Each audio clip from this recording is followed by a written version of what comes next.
Why would you exempt all commercial property from impact fees? This subtle corruption of our government by giant corporations and their politicians and their hedge funds is unacceptable and must be ended at once.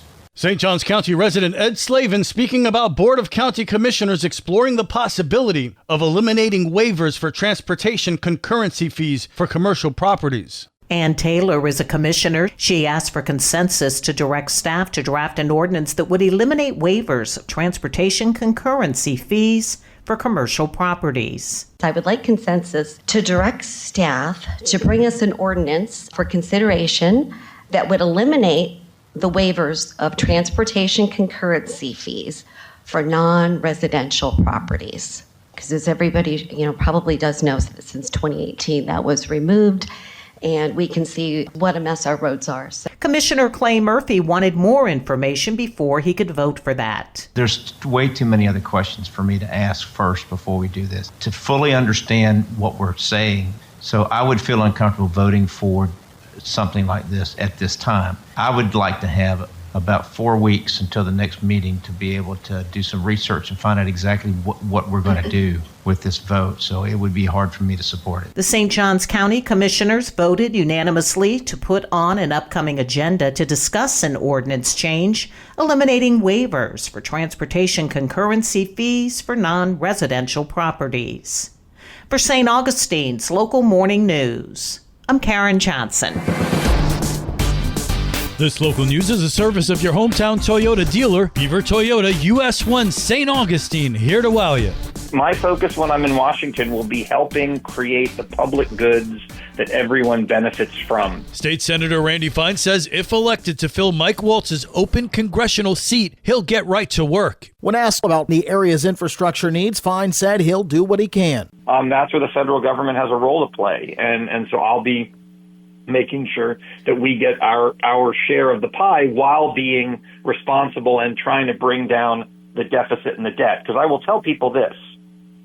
If we continue to spend in Washington the way that we have been for decades, there won't be an America in our children's lives.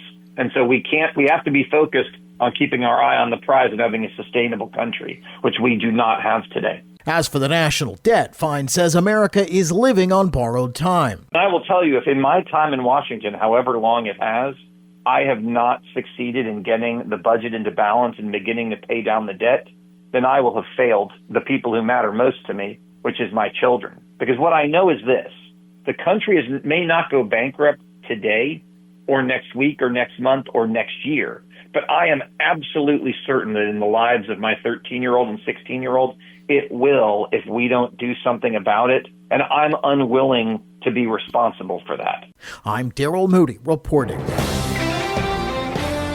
In other news, a new Publix is coming to St. Johns County. A permit was issued for a grocery store and an adjoining liquor store at 2875 and 2885 State Road 16. The two stores will cover about 50,000 square feet.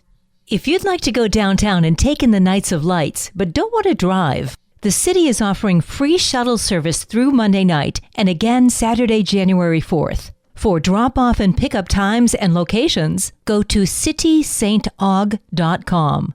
Beginning the first of the year, it will be quicker to get a building permit in the city of St. Augustine as the result of a new law. The City Planning and Building Department has modified its building permit application process and created a land development application, which is similar to the clearance sheet issued by St. Johns County. Building permit fees were collected through the Public Works and Utilities Department. Now that will be up to the Planning and Building Department. This doesn't affect over-the-counter permits like plumbing, electrical, and mechanical. The new law goes into effect the first of the year, and all permits applied for before January 1st will not require LDA approval. For St. Augustine's Local Morning News, I'm Liz Ryan.